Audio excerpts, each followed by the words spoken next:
Hello everyone, आपका topic चल रहा था कोऑर्डिनेट ज्योमेट्री और लास्ट लेक्चर में आपने रेशोज वाले टॉपिक को कंप्लीट कर लिया था। मतलब सेक्शन फार्मूला से रेशो कैसे फाइंड करते हैं हमने उसको कंप्लीट किया था, लेकिन अभी प्रैक्टिस बाकी है। प्रैक्टिस से पहले हमें ना टॉपिक कवर कर रहे हैं।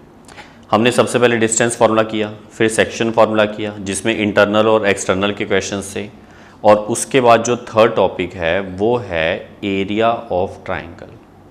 ये तो आपने पढ़ा हुआ है, area of triangle equals to half into base into height. लेकिन जो आपने पढ़ा था उसमें बेस और हाइट अगर पता हो तब वो फॉर्मूला अप्लाई होता है। हम इसको कुछ डिफरेंट फॉर्म में पढ़ने जा रहे हैं। हम तब पढ़ रहे हैं जब इसमें जो ट्राइंगल होगा उसके वर्टिसेस हमें पता हो, मतलब ग्राफिकल वैल्यूज उसकी पता हो, यानी कोऑर्डिनेट्स पता हो।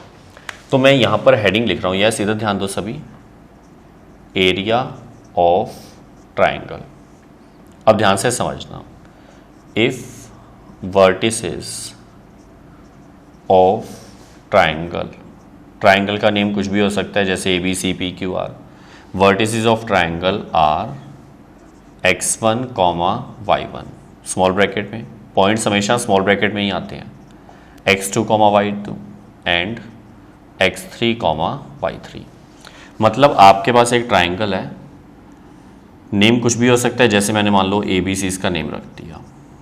तो ऐसी कंडीशन में A पॉइंट अगर हमें पता है x1, y1, B हमें पता है x2, y2 और C अगर हमें पता है x3, y3। ठीक है, तो इस कंडीशन में ध्यान से सुनना अब इस बात को, इस कंडीशन में एरिया ऑफ ट्राइंगल का एक फॉर्मूला है। इधर ध्यान दो सभी, yes, half into base into height वो वाला उसकी बात नहीं कर रहे। इसमें हमें बेस और हाइट नहीं पता। कुछ बच्चे कह रहे हैं सर बेस तो पता लग सकता है डिस्टेंस फार्मूला लगा के, तो बिल्कुल सही है, लेकिन हाइट नहीं पता लगेगी। अगर किसी के माइंड में ये डाउट है कि सर AB निकाल लें या AC निकाल लें, तो वो दोनों हाइट नहीं होंगी। Height is always perpendicular to the base, इसलिए वो मेथड लाओ ही मत माइंड में, ठीक है, क्योंकि उसमें हाइट नहीं पता लगती। फिर अब हम क्या करने वाले हैं, हम यहाँ पर, यस ध्यान दो इधर, हम यहाँ पर इसके बाद सबसे पहले जो फॉर्मूला यूज़ कर रहे हैं वो फॉर्मूला आपको अच्छे से याद रखना है। मैं पहले याद करवा दूँ, हाफ ब्रैकेट में x1, फिर x1 के मल्टीप्लाई में ब्रैकेट के अंदर y2 minus y3 plus x2। इसी तरह ना चलता जाएगा साइक्लिक ऑर्डर, 1 के बाद 2 आ गया, यहाँ y2 माइनस y3 था, यहाँ y3 माइनस y1, फिर प्लस में x3, यहाँ y3 माइनस y1 था, यहाँ y1 minus y2 bracket close. Actual में मैं इस फॉर्मूले में एक छोटा सा चेंज और कर रहा हूँ, जो कई बार है ना बुक्स में लिखा नहीं होता है। तो बाई चांस अगर बुक में नहीं हो तो इसका मतलब ये नहीं कि गलत हो गया। अब ध्यान से सुनना, वही इसका मोस्ट इंपॉर्टेंट पॉइंट है। आपको पता है इससे हम एरिया निकालेंगे, और हर कोई स्टूडेंट जानता है एरिया इज ऑलवेज पॉजिटिव। ठीक है, इसका मतलब क्या है कि यहाँ पर हमने ब्रैकेट हटाकर मोड का सिंबल यूज़ किया। कभी पढ़ा है ऐसा सिंबल? ये जो इस तरह का सिंबल है ना, इसको बोलते हैं मोड। शॉर्ट में इसका नेम मोड है, फुल नेम इसका होता है मॉडुलस। मॉडुलस बोल दो या मोड बोल दो, एक ही बात है। इसका मीनिंग क्या है, मोड के अंदर अगर कभी पॉजिटिव नंबर आए फिर तो उसका आंसर पॉजिटिव है, नेगेटिव आए तो भी उसका आंसर पॉजिटिव है। जैसे अगर मोड 5 हो तो आंसर 5। ये 151 नहीं लिखा हुआ, मोड का सिंबल है, ध्यान रखना। -5 के ऊपर मोड आए तो भी 5।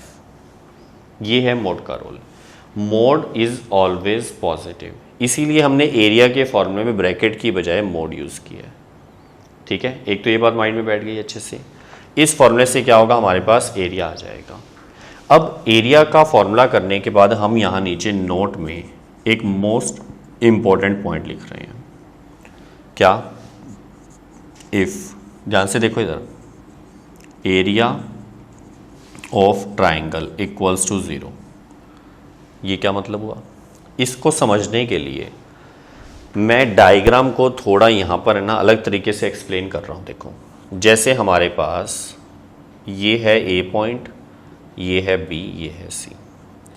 अब आप ये सपोज करो कि अगर मैंने ऐसा कहा, ध्यान से सुनना, अगर मैंने ऐसा कहा कि ए पॉइंट की हाइट मैंने कम कर दी, मैंने इतनी कर दी, ए पॉइंट यहाँ की बजाय यहाँ ले लिया, तो आपको पता है अब जो ट्राइंगल बनेगा, ये जो ए बी सी ट्राइंगल अब बनेगा, ये पहले वाले ट्राइंगल से छोटा होएगा। जब हाइट कम कर दी तो छोटा ही होगा, दिख रहा है सबको, थोड़ा छोटा हो गया। अगर मैं इस पॉइंट को यहाँ ले आऊँ, नीचे और ले आऊँ, तो एरिया और छोटा हो जाएगा। मतलब धीरे धीरे एरिया कम हो रहा है क्योंकि हाइट कम हो रही है। ऐसा करते करते एक पोजीशन ऐसी आएगी कि जब मैं ए को इसी के ऊपर ले आऊँगा, ये जरूरी नहीं है मिड में हो, आगे पीछे भी हो सकता है, ठीक है। तो एक पॉइंट ऐसा, मतलब एक ऐसी कंडीशन होगी जब बी सी के ऊपर ए आ जाएगा। अब इसका एरिया क्या है? 0।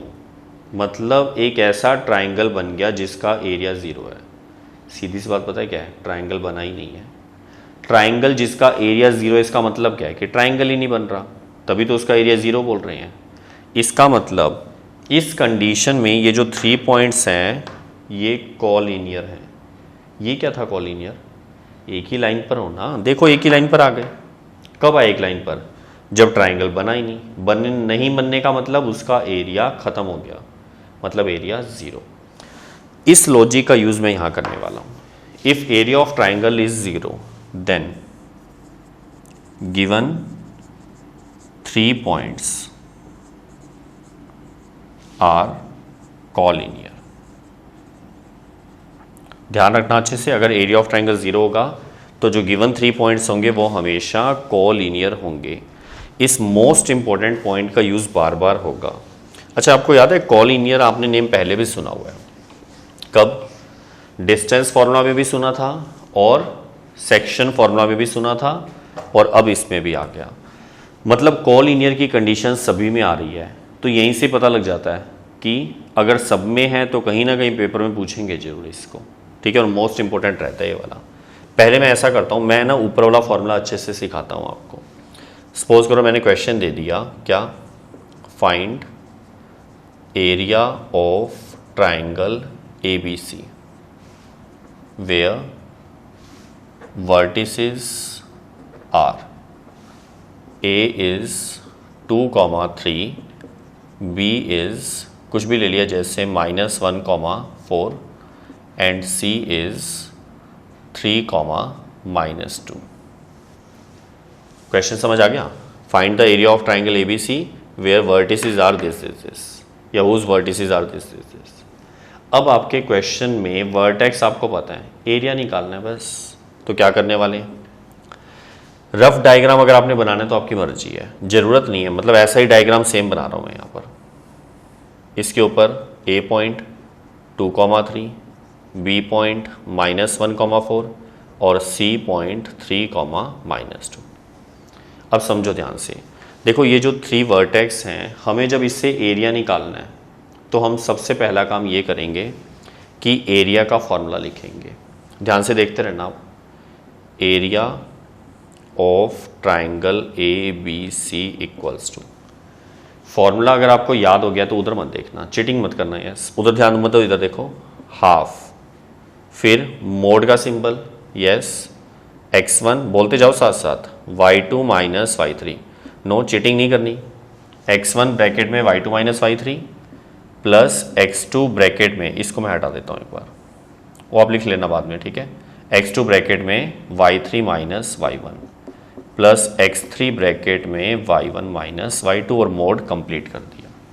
ये है एरिया ऑफ ट्राइंगल का फॉर्मूला, सही है। अब इसमें वैल्यूज पुट करनी है, तो जल्दबाजी में कई बार है ना वैल्यूज भी गलत पुट हो जाती हैं। उस गलती से बचने का पैटर्न पता है क्या है? ऊपर जो आपके पास A पॉइंट है 2,3, आप इसके इक्वल में x1 y1 लिख के रख लो। B पॉइंट -1,4, इसके इक्वल में x2 y2 और C पॉइंट 3,-2, इसके इक्वल में x3 y3। मेरी बात समझ आ गई बच्चों? इतना आने के बाद अब हम क्या करेंगे, यहाँ से वैल्यूज इसमें पुट करेंगे। और जल्दबाजी मत करो, आराम से करो, क्योंकि फर्स्ट टाइम कर रहे हैं ना। हाँ, प्रैक्टिस हो जाएगी फिर करते रहना। x1 की वैल्यू है 2, ऐसे पता तो लग जाता है, फर्स्ट वैल्यू फर्स्ट के इक्वल, सेकंड के इक्वल, तो x1 की जगह पर 2 आएगा। फिर bracket, y2 minus y3, y2 ये रहा मतलब 4, y3 ये रहा मतलब -2, तो y2 की जगह 4 माइनस y3 की जगह -2 आएगा तो वो +2 हो जाएगा। समझ आ रहा है बच्चों? प्लस x2 की वैल्यू -1, तो जब इसकी जगह -1 पुट करेंगे तो प्लस माइनस मैं डायरेक्टली -1 लिख रहा हूं। क्लियर हो रहा है? y3 माइनस y1, बताओ y3 कितना है?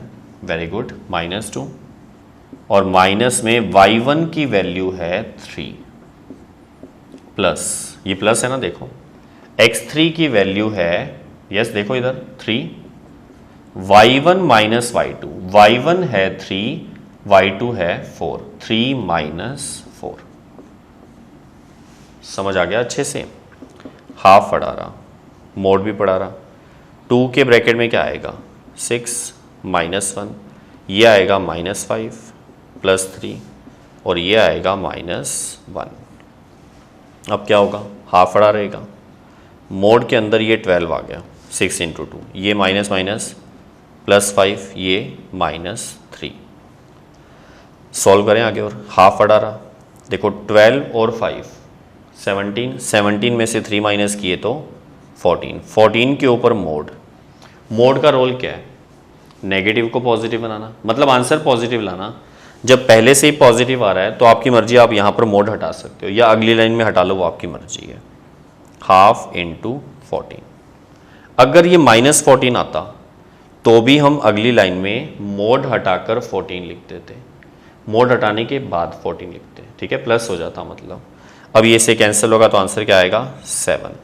लेकिन क्योंकि ये एरिया है तो इसके पीछे हम क्या लिख देंगे? स्क्वायर यूनिट्स, या यूनिट स्क्वायर भी कह सकते हैं, ठीक है। ये हमारा एरिया वाला क्वेश्चन कंप्लीट हो गया। सिंपल सा ही लग रहा होगा, सिर्फ वैल्यू ही तो पुट करनी और करना क्या है, बस वो ध्यान से करना। उल्टा पुल्टा कर दिया तो सब गलत हो जाएगा।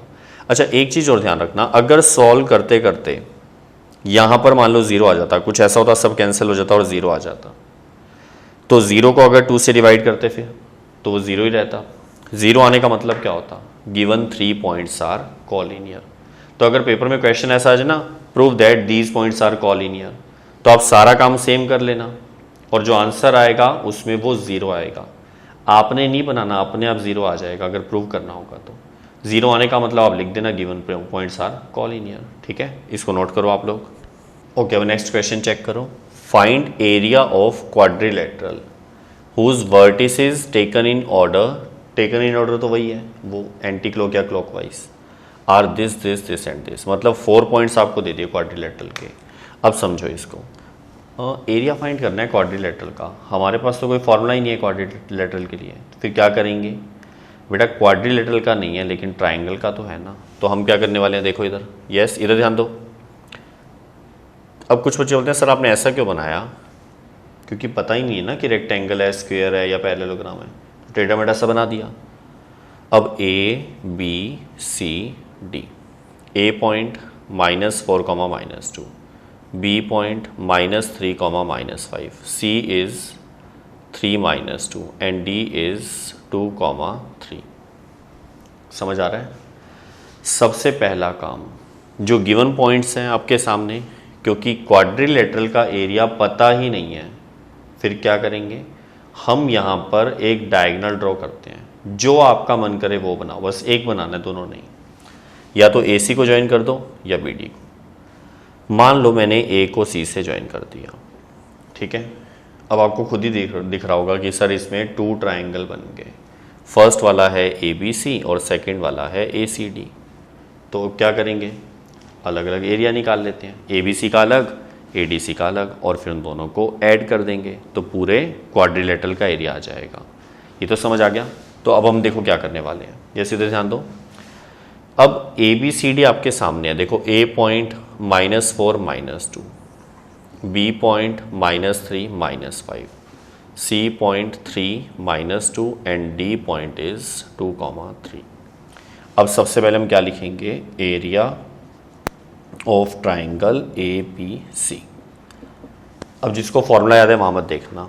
हाफ, यस बताओ, मोड में x1 y2 - y3 plus x2 y3 minus y1 plus x3 y1 minus y2। ठीक है इतना। अब वैल्यू पुट करते हैं, हाफ। अच्छा वैल्यू किसकी पुट करें, मतलब यहाँ तो 4 पॉइंट्स हैं तो वहाँ थोड़ा देखना है, आप जिसका एरिया निकाल रहे हो आप तो उस पर ध्यान दो। ए बी सी, तो ए ये रहा, बी ये रहा, सी ये रहा। इनमें से देखो यहाँ पर लिखने की ज़रूरत नहीं है, तो आपको समझाने के लिए लिख रहा हूँ। जैसे ये x1 y1, यहाँ x2 y2 और यहाँ x3 y3 दिख तो रहा है। इसको क्यों नहीं लिखा, क्योंकि अभी इसका रोल ही नहीं है, बाद में कर लेंगे इसको। तो अब देखो क्या करने वाले हैं। x1 की वैल्यू -4, थोड़ा फटाफट रखवाओ। y2 माइनस y3, y2 ये रहा, y3 ये रहा। -5 माइनस करेंगे -2 तो वो प्लस हो जाएगा। ऐसे समझ तो आ जाएगा। अब x2 की वैल्यू बताओ, -3, प्लस माइनस तो माइनस होता है ना। y3 माइनस y3 है -2, y1 है -2, तो प्लस क्यों लिखा फिर मैंने, क्योंकि y1 -2 है ना, फिर माइनस माइनस तो प्लस ही होता है। अब x3 की value 3, y1 minus y2, y1 -2 है, y2 -5 है, तो -2 -5 नहीं आएगा, +5 आएगा। क्यों, क्योंकि ये नेगेटिव है, यहाँ रखेंगे तो माइनस माइनस प्लस। बेटा इस तरह का थोड़ा सा ध्यान दे लेना प्लस माइनस का, एक भी जगह गलत हुआ तो सब गलत हो जाएगा। हाफ, माइनस के कारण मोड प्लस मत कर देना। क्यों, कुछ बच्चों को याद होगा सर कहते हैं ना मोड तो माइनस को प्लस बना देता है। वो तब बनाता है जब एक सिंगल वैल्यू आ जाए लास्ट में। ऐसा नहीं कि सारे माइनस ही प्लस करके रख दोगे यहाँ, ये तो गलत दिमाग में नहीं आ रहा ना। सारे माइनस प्लस नहीं होंगे, जब पूरा सॉल्व हो जाएगा ना एक सिंगल वैल्यू आएगी, वो अगर नेगेटिव आई तो वो पॉजिटिव आएगी। मोड में -4 पड़ा है, ये आएगा -3, -3 पड़ा रहा, ये 0 हो जाएगा। +3 पड़ा रहा, ये बेटा 3 हो जाएगा। अब देखो हाफ पड़ा रहा, इधर आएगा 12, सही है, ये 0 हो जाएगा और ये 9 हो जाएगा। 9 और 12 21 हो जाएंगे। 21 का मोड, 21 तो पहले से ही प्लस है तो मोड भी 21 ही रहेगा, तो 21/2। इसको पॉइंट्स में लिखना चाहो तो 10.5 लिख सकते हो, ज़रूरत नहीं है square units.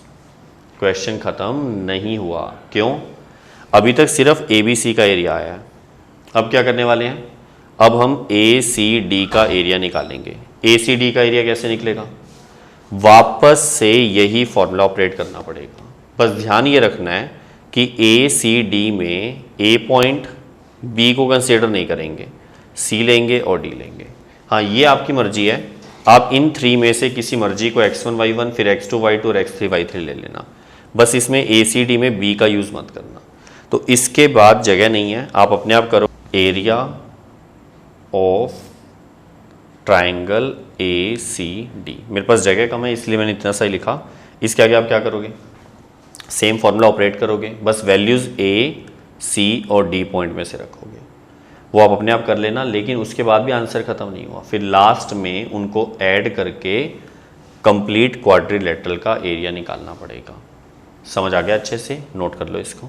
Okay next question read करो। Find the value of k if 7 - 2 5 1 3k are collinear. 3 points collinear हैं तो k की वैल्यू फाइंड करनी है। बेटा एक बात अच्छे से सुन लो, कभी भी 3 पॉइंट से जो कॉलिनियर हो उससे अगर हमें कोई कांस्टेंट फाइंड करना हो तो उसमें जो सबसे ईजीएस्ट मेथड है वो एरिया ऑफ ट्राइंगल वाला ही है।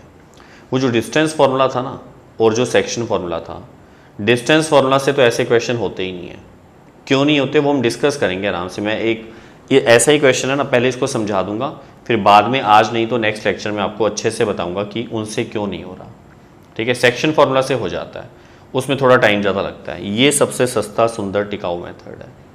कब, जब हमें कोई कांस्टेंट निकालना हो और कॉलिनियर गिवन हो। अब ध्यान से सुनो, देखो कॉलिनियर की कंडीशन है एरिया ऑफ ट्राइंगल 0 होता है, तो हम एक काम करते हैं ना, हम एरिया ऑफ ट्राइंगल निकाल लेते हैं और 0 के इक्वल पुट कर देते हैं, k की वैल्यू आ जाएगी, क्वेश्चन खत्म। सही है, तो देखो इधर सबसे पहले गिवन पॉइंट्स, इनको हमने नेम दे दिया A B C।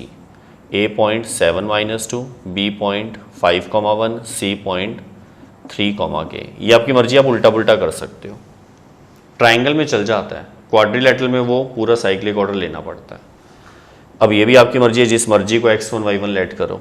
मैंने इसको x1 y1, इसको मैंने x2 y2 और ये x3 y3 लेट कर दिया, ठीक है। अब इसके नीचे मैंने लिख दिया according to question A, B, C these points are collinear. सही है, यही दिया हुआ था।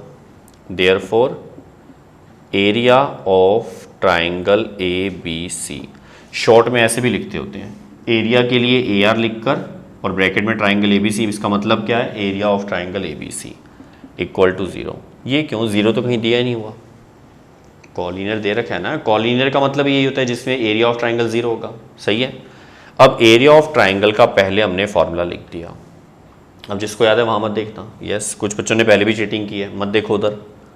हाफ मोड में इधर ध्यान दो, x1 y2 minus y3 plus x2 y3 minus y1 plus x3 y1 minus y2 mod equal to 0, ठीक है इतना।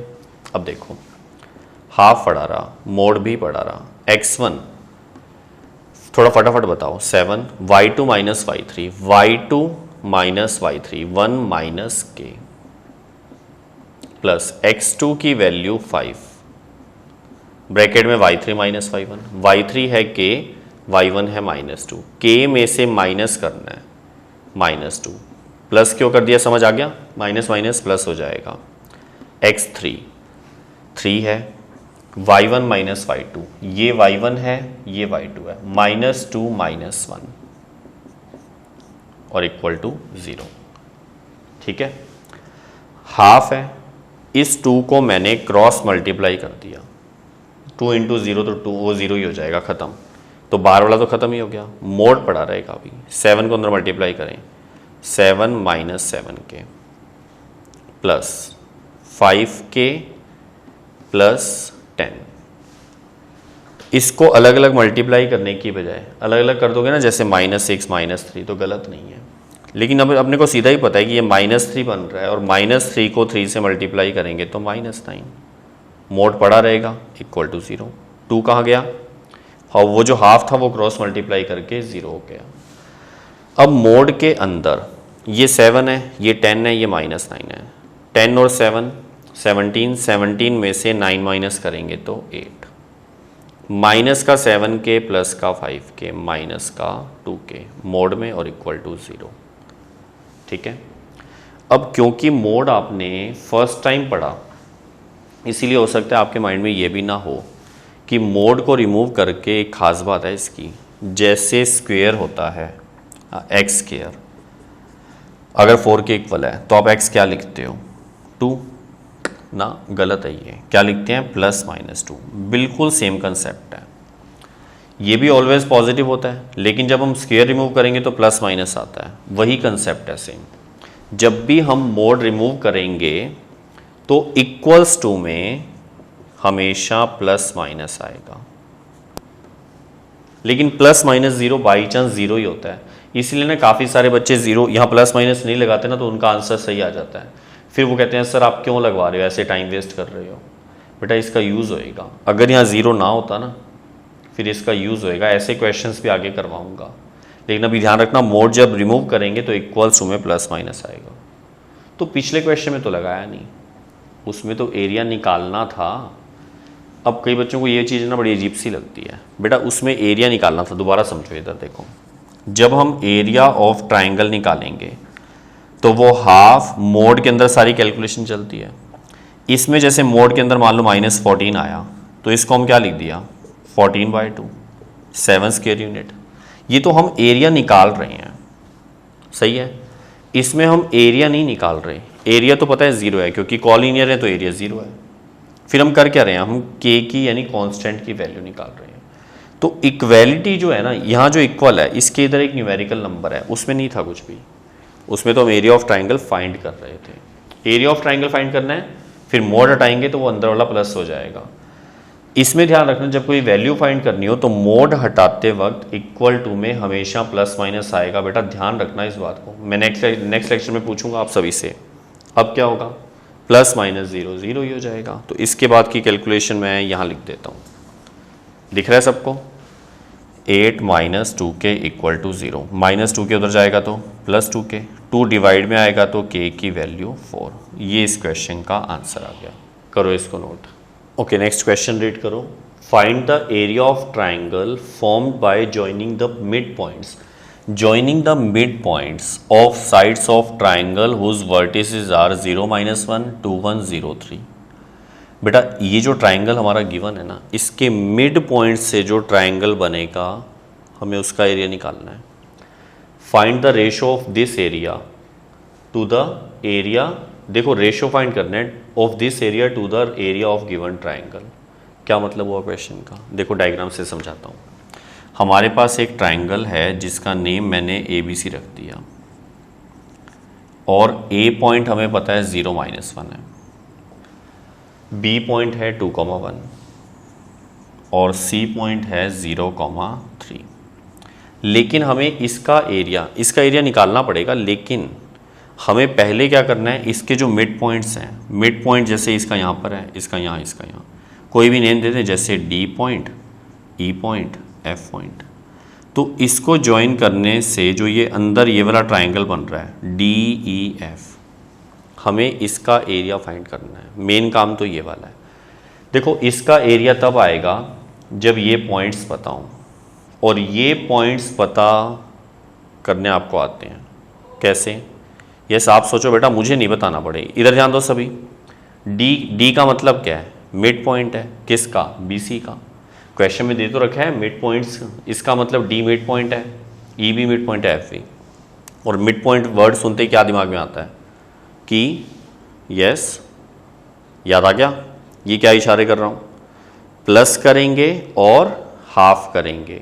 अच्छे से बताया था, ये प्लस करके हाफ करना है, और ध्यान क्या रखना है, x में x प्लस होगा, y में y प्लस होगा। तो सबसे पहले हम लोग यहाँ पर देखो, यहाँ पर क्या लिख रहे हैं, given vertices are A point is 0, -1, B is 2, 1, C is 0, 3।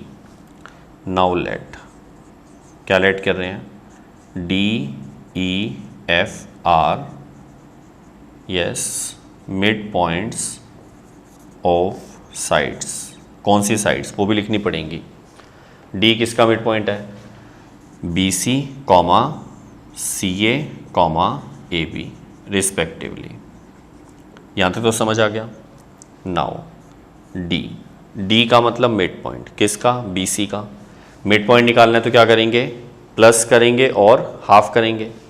B और C को प्लस करवा के हाफ करवाना है, लेकिन x में x वाला, 2 में 0 ऐड होगा, 2 + 0 / 2, 1 में 3 ऐड होगा, 1 + 3/2। याद तो है ना मिड पॉइंट, भूल तो नहीं गए। यस, ये क्या बन जाएगा, 2/2 दैट इज 1, ये 4/2 दैट इज 2। ये आ गया D। अब निकालते हैं E का मतलब AC का मिड पॉइंट। अब A और C को प्लस करके हाफ करेंगे, 0 + 0 / 2, 3 - 1/2। 0 में 0 ऐड करेंगे, वो 0 ही आएगा।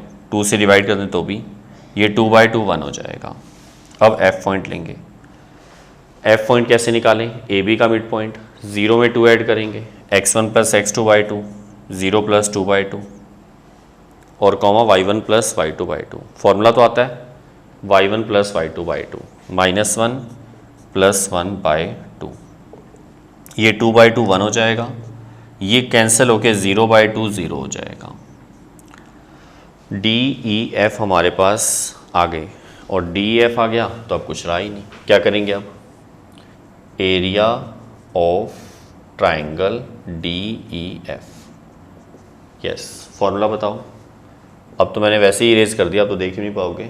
हाफ x1, देखने की जरूरत ही कहाँ, इतनी बार तो लिख दिया, वैसे ही याद हो गया होगा। x1 y2 - y3, yes, plus जल्दी बोलो, x2 आएगा, x2 y3 - y1 + x3 y1 minus y2।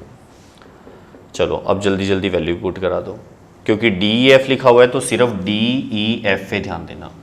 x1 मैंने यहाँ जगह छोड़ दी प्लस x2, फिर मैंने जगह छोड़ दी प्लस x3। समझ आ रहा है मैं क्या कर रहा हूँ? मैंने x1 x2 x3 की वैल्यू पुट कर दी, ये y1 ये y2 ये y3। वो चाहो तो इक्वल में लिखना चाहो तो लिख सकते हो, अगर भूल जाते हो तो। सीधा पता है तो कोई ज़रूरत नहीं है। y2 minus y3 1 minus 0, y3 minus y1 y3 minus y1 0 minus 2। कुछ बच्चे तो कह रहे हैं सर इसको लिखो ही मत क्योंकि ये 0 हो जाएगा, तो उनकी बात सही है, चाहो तो मत लिखो। y1 minus y2 y1 minus y2 2 minus 1, half अड़ा रहेगा। मोड के अंदर 1 इंटू 1 आ जाएगा 1, ये तो वैसे ही ख़त्म है। 0 से मल्टीप्लाई करेंगे सारा 0, ये 1 बनेगा, 1 इंटू 1 भी 1 हो जाएगा। 1 प्लस 1 इज़ 2, 2 का मोड 2 ही तो होगा, प्लस है ना, 2 से 2 कैंसिल हो जाएगा। मैंने काफ़ी सारी कैलकुलेशंस उड़ा दी। 1 स्क्वायर यूनिट्स, ये हमारे पास डी एफ का एरिया आ गया। अब हम क्या करेंगे, देखो क्वेश्चन में क्या कहा था, एरिया निकालना था ट्राइंगल का जो मिड पॉइंट से बनेगा, वो तो निकल गया।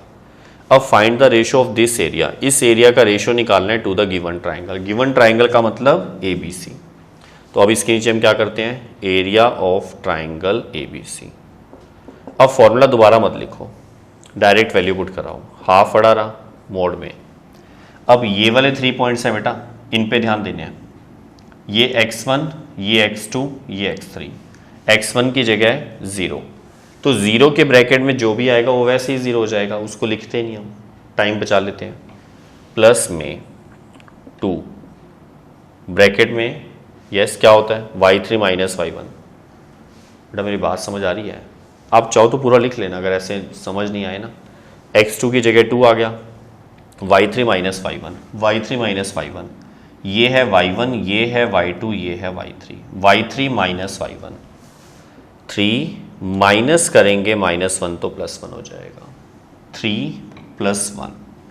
फिर अगला नंबर x3, ये x1 था ये x2 था ये x3, x3 भी 0 है, तो 0 के मल्टीप्लाई में जो भी आएगा वो तो वैसे ही 0 हो जाएगा, तो मैंने लिखा ही नहीं। हाफ 2, ये 4 बनेगा, 4 इंटू 2 आएगा 8। ये 181 नहीं लिखा हुआ, मोड 8 लिखा हुआ है। मोड 8 का मतलब 8 ही होता है। 8/2 कितना आ जाएगा, 4 स्क्वायर यूनिट्स। समझ आ रहा है? अब लास्ट में क्या करना है, एरिया ऑफ ट्राइंगल। अच्छा ऊपर कौन सा लें, ए बी सी के डी ई एफ? अपनी मर्जी नहीं चलती, जो लिखा होता है वो, जो पहले लिखा है वो ऊपर आएगा, जो बाद में लिखा है वो नीचे। Ratio of this area, this का मतलब जो इससे बना था मिड पॉइंट से, to the given triangle. Given triangle का मतलब ए बी सी, तो ऊपर आएगा डी ई एफ, क्योंकि गिवन नहीं, दिस एरिया का मतलब था जो इनसे बनना था, मतलब कि मिड पॉइंट से, और नीचे आएगा ए बी सी मतलब गिवन ट्राइंगल। इसका है आंसर 1 और इसका है आंसर 4। इसका मतलब फाइनल आंसर क्या आ गया, 1:4। खत्म हो गया, नोट करो। ओके नेक्स्ट क्वेश्चन चेक करो। A median of a triangle. Median, ये मीडियन वो नहीं है जो आपने स्टैटिस्टिक में पढ़ा हुआ है, मतलब ये जो मीडियन है ये ट्राइंगल के लिए। A median of a triangle सुना है पहले कभी? एक बार मैं आपको याद दिला दूं। देखो कोई भी ट्राइंगल हो, इसमें काफ़ी सारे बच्चों को एक डाउट होता है मीडियन को लेकर। काफ़ी सारे स्टूडेंट ये बोलते हैं कि वर्टेक्स यानी ए से अगर हम ऑपोजिट साइड पर परपेंडिकुलर ड्रॉ कर दें तो वो उसकी मीडियन होती है, तो बिल्कुल गलत है। क्यों? मीडियन परपेंडिकुलर नहीं होती है। फिर काफ़ी सारे बच्चे बोलते हैं नहीं सर हमें तो ये नहीं पता, हमें तो ये पता है कि अगर हम ऑपोजिट साइड पर मिड पॉइंट पर परपेंडिकुलर ड्रॉ करें तो उनका आंसर भी गलत है। क्यों? मिड पॉइंट अप्रॉक्सीमेट यहाँ का ही होगा, जैसे इसका नेम मैंने डी रख दिया। अब मिड पॉइंट पे परपेंडिकुलर कैसे ड्रॉ का? परपेंडिकुलर तो सीधा होता है, तो परपेंडिकुलर वर्ड बोलना ही नहीं है। मीडियन के लिए कोई नहीं होता ऐसा वर्ड। मीडियन क्या चीज़ है? किसी भी ट्राइंगल में वर्टेक्स को अगर उसके ऑपोजिट साइड के मिड पॉइंट से ज्वाइन करेंगे, दोबारा सुनो, वर्टेक्स को अगर उसके ऑपोजिट साइड के मिड पॉइंट से ज्वाइन करेंगे तो ये जो लाइन सेगमेंट बनेगा AD, ये इसकी मीडियन है। किसी भी ट्राइंगल में टोटल 3 मीडियंस होती हैं, एक A वर्टेक्स से हो जाएगी, एक B वर्टेक्स से अगर इसके ऑपोजिट मिड पॉइंट को ज्वाइन करेंगे वहाँ, और एक C से। लेकिन हमें सिर्फ एक ही बनानी है। A median of a triangle divides it into 2 triangles of equal areas. खत्म नहीं हो अभी तक, क्वेश्चन पूरा पढ़ो। प्रूव दिस स्टेटमेंट, मतलब इस स्टेटमेंट को प्रूव करके बताना है।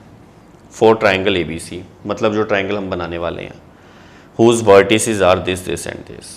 अब इसको मैं डायग्राम में देखो यहाँ समझा रहा हूँ। A पॉइंट हमारे पास है 4 - 6, B है 3 - 2, C है 5, 2, D हमें नहीं पता, कुछ नहीं होता। काफ़ी सारे बच्चों के तो दिमाग में आ भी गया होगा कि सर D तो बड़ी जल्दी पता कर लेंगे। वो क्या कर रहे हैं, वो ऐसे कर रहे हैं बैठे बैठे। याद आ गया ना, प्लस करेंगे और हाफ करेंगे। क्यों, मिड पॉइंट में यही तो करते हैं। अच्छा फिर होगा क्या उससे, हम ऐसा करते हैं, देखो पहले ना मेथड सोचा करो, सीधा आंसर पे मत जाया करो। पहले हम D पॉइंट निकालेंगे, D जैसे ही निकल जाएगा फिर हमें प्रूव ये करना है कि ये जो मीडियन थी ये इस पूरे ट्राइंगल को 2 इक्वल एरियाज में डिवाइड करती है। मतलब ये जो ABD ट्राइंगल है और जो ADC ट्राइंगल है इनका एरिया सेम होगा, ये प्रूव करना है। तो बहुत ही सिंपल है, पहले D निकाल लेते हैं मिड पॉइंट वाले फॉर्मूले से, फिर हम इस पर अलग से एरिया ऑफ ट्राइंगल का फॉर्मूला लगाएंगे, इस पर अलग से लगाएंगे, दोनों के आंसर निकाल लेंगे। अगर सेम आ जाएंगे तो प्रूव हो जाएगा। छोटा सा ही काम है, मैं थोड़ा सा लिख देता हूँ, बस मिड पॉइंट तक लिखूंगा। देखो सबसे पहले mid point of BC that is D। Mid point कैसे निकलेगा, प्लस करके हाफ। प्लस किसको करना है, x में x वाले को। इनको क्यों नहीं कर रहा, क्योंकि D किसका मिड पॉइंट है, BC का, तो BC को ही ऐड करना है।